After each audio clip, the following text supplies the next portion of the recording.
This feels very personal, but I can't prove it. Okay, turn it off. That's all we can afford. What's going on, you guys? Steve here. Let's react to some more DJ content. Every like, comment, and share you give a DJ friend isn't just support, it's what helps them get booked, grow their audience, and make a living doing what they love. Honestly, this is so real. This is a friendly reminder to support your friends. I'm actually really glad I'm seeing this and I get to speak on this because that's the biggest disconnect between musicians and our friends. When it comes to supporting local musicians or artists people know in real life, most people will take a really passive approach. They don't really like too much stuff, they won't really engage with things, but they'll be these very vocal super fans for famous people. The thing about it is most people don't realize that actually hurts your friends. In creative fields like music, most opportunities are based on demand and engagement. The thing about it is most people just silently watch your stories and think, oh, he's cool, oh yeah, she's nice, yeah, she's working, she'll get there eventually. I don't need to support it, I'm gonna go over here to EDC. But yeah, sure, you'll get there. One of these days you'll get there. And people don't realize you need that support. All that effort you're putting into those headliners, your friends need that. That boosts their stock.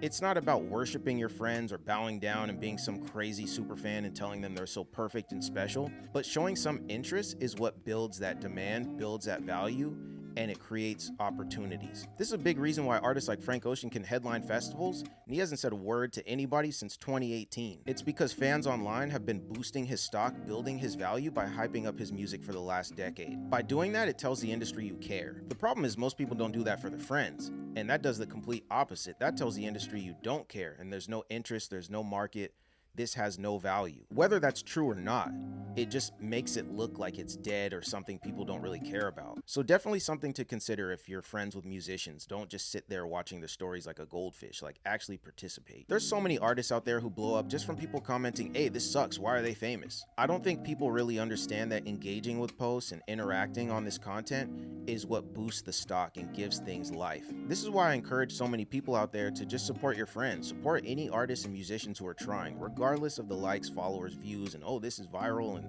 they're verified, they're not. It doesn't matter. It shouldn't matter. Supporting musicians isn't always about going out of your way and spending a bunch of money. Just commenting an emoji or hey, when's the next show can do more than you know. It's a really simple concept when you think about it. What you water will grow. There's trolls out there who will argue that you suck and your friends secretly hate you if they're not vocal and supportive of you, but that's not always the case. I believe the general public is just clueless to this because they don't understand how the music industry works. It doesn't work like a regular job where you just click your heels together and you try really hard and it's just gonna work. You need the people to back you. It's not so much about your ability, it's more about is there interest in this thing. That being said, I don't think you should force that support. I just want to raise awareness to this issue. I definitely encourage musicians out there to find your audience. Your friends and the people around you in real life might not be that audience. That was a harsh reality for me, to be completely honest with you guys. I've had people on these apps who followed me since MySpace, since we were kids, going to school, and they've never liked anything, they've never commented on anything, they've never told me good job, this sucks, but you just won't let it go. I respect at least you keep trying. I don't get any signs of life from some of these people. And there's people who I've met in the last couple months, in the last year, and they're super supportive of what I do. So just because people are close to you doesn't mean they're gonna be your audience. I don't think you should get hung up wasting your time trying to convert non-believers. Your audience does exist, there's an audience for everything, and I definitely think you should go and find them. Even if you look at hyper successful musicians, their friends and the people around them in real life aren't their biggest fans, the people who are driving 600 miles to go see them. Most of their big supporters are complete strangers who just found out about them along the way. I've briefly touched on social proof in the past, but it's definitely a thing. There's a lot of people out there who won't support you until they see other people are supporting it. Then they feel more comfortable buying in. They've done studies on this for decades, so it's not just me talking out the side of my face. Like, this is a whole thing. To be completely honest with you guys, the lack of support from friends really bothered me early on. Not because I needed people to tell me that I'm so great and I'm so perfect, but because the industry would hold it against me. Industry people would trip on the turnout or how many likes and followers I have, how many times I'm posting and this and that. It was always about everything else but what I was actually doing. And it was really frustrating because it's like, man, I'm trying, but all they care about is Kelly from 3rd grade liking my reels. I can get super long-winded about this, but I just want to encourage some of you guys out there and also raise awareness to support your friends. Don't act too cool to like posts. If you see it, drop a like on it, drop a comment on it. If your friends are doing something and you genuinely don't enjoy it, you don't think it sounds good, recommend something you like. Hey, she makes really dope music. Hey, he has really good sets. Put them on to something that you actually enjoy. Show that interest. Very small things like a like or a comment on a post can change the trajectory of somebody's career. Oh my god. Oh. What are you doing? Bro, get down. Look, bro's got him by the neck. Get down. I'm glad they're booing him. Good. Shame him. That is insane, dude. I'm so glad they're booing him. Yup. Get him out. Get him out. Man, I hate that videos like this are becoming more common. I see videos like this pretty often, and I hate this. Because what's the objective? Like, what are you trying to do? You're sitting on the decks, you just rush the stage? Why? For what? What, you want to talk to him?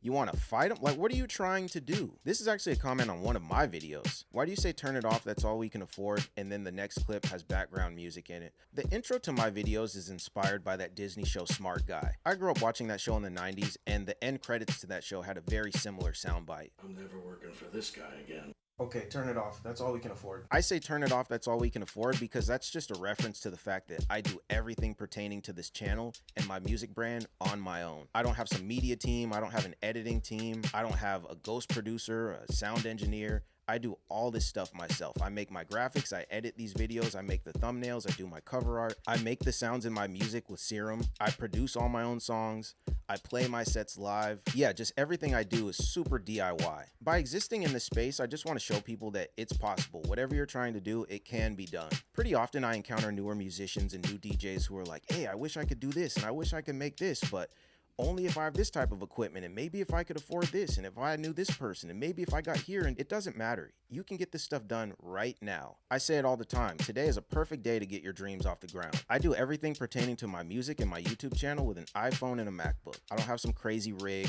I don't have a big team. It's just me and a couple electronics. There's always a way. There's always a way. That's the lore behind my YouTube intros.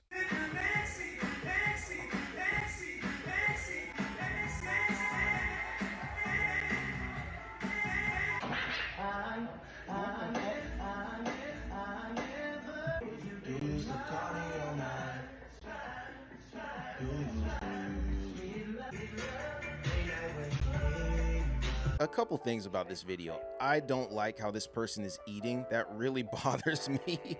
But I also think it's kind of nasty that they're filming the other DJ trying to like shame them or embarrass them. It's also kind of bad that they tagged the venue and said like, hey, hire me instead. Apparently this person is a DJ and they were like, hey, if you want a good DJ, you should call me. I think that's kind of gross. But that being said, these transitions are pretty nuts. I got downvoted to hell in the DJ subreddit for saying I think DJs should practice and have some semblance of competency before they start booking gigs, but I stand on that. I think a big problem in the DJ scene nowadays is most people just buy a Flex 4 and SB3 and then they just run to the local bars and clubs trying to get booked. I don't think that practice should be something you put on the back burner. Clearly I'm in the minority on this because I got downvoted to absolute hell for saying that. I'm not folding, I'm not buckling, I stand on it. My situation is a little different because I started DJing at 12 and I didn't get my first gig until I was 21, so I had about a decade of experience before I ever played my first paid gig. When it came to the mixing aspect of DJing, I already knew how to make transitions, but yeah, this is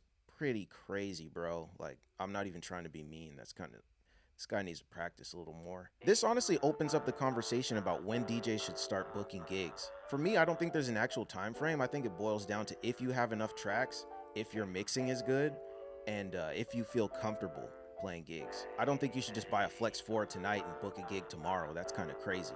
There's people who argue for that, as I saw on Reddit. So yeah, you guys let me know in the comments, when do you think a DJ should start booking gigs? The music industry is a popularity contest. No one really cares about music. Water is wet. The sky is blue. Grass is green. Ranch has no business on pizza. If we're listing facts, then let's do it. In all seriousness though, this is the harsh reality about music. It really is a popularity contest. It's about just how many eyes you have, how many people you can get in the room, How many people can you bring to my business? Most people could care less about the actual mixing and DJ side of it. In my experience, most of the time when I see people who get booked because they're viral or they have a big following, most of the people at the show or people who went to the show complain about how bad it was. As much as people might try to lie and suppress it, oh no, it definitely is. That's also why I think it's kind of weird people spew this toxic positivity telling musicians to just work hard, because obviously that's not the metric. It boils down to popularity and online marketing.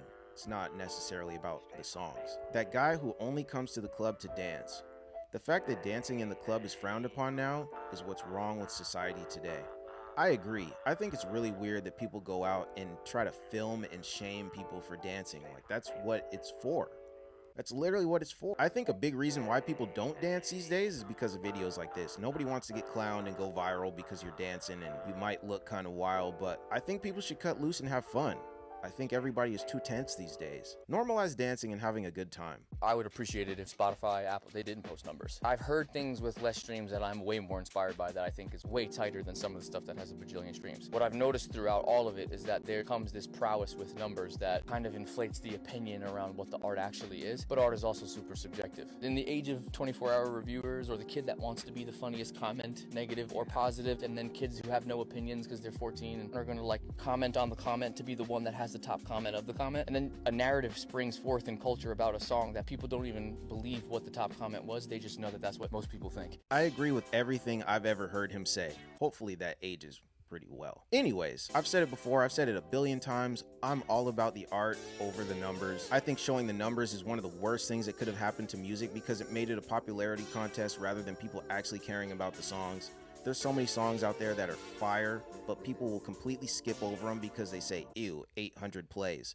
And that's crazy to me. It's weird when people try to gauge song quality or just the quality of YouTube videos or just anything in general by the numbers, because that only shows the visibility. How can something be bad if you haven't seen it? Even Mr. Beast videos get uploaded with 0 views, so that's not a good gauge for if something is quality, if you're gonna enjoy it or not. You should definitely give things a chance just because. Looking down on things because of the numbers isn't a foolproof system. That being said, people are more hive-minded than they're willing to admit. There's a lot of people out there who only like things because they have numbers, because people are chatting about how great this is and how cool this is.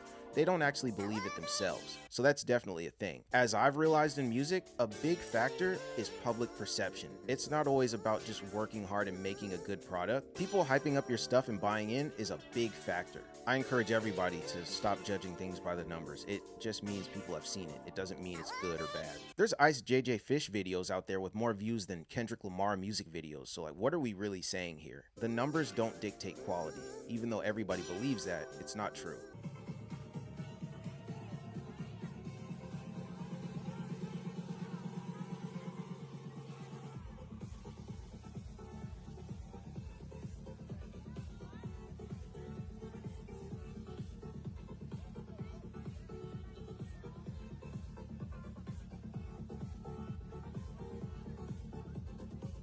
This feels very personal, but I can't prove it.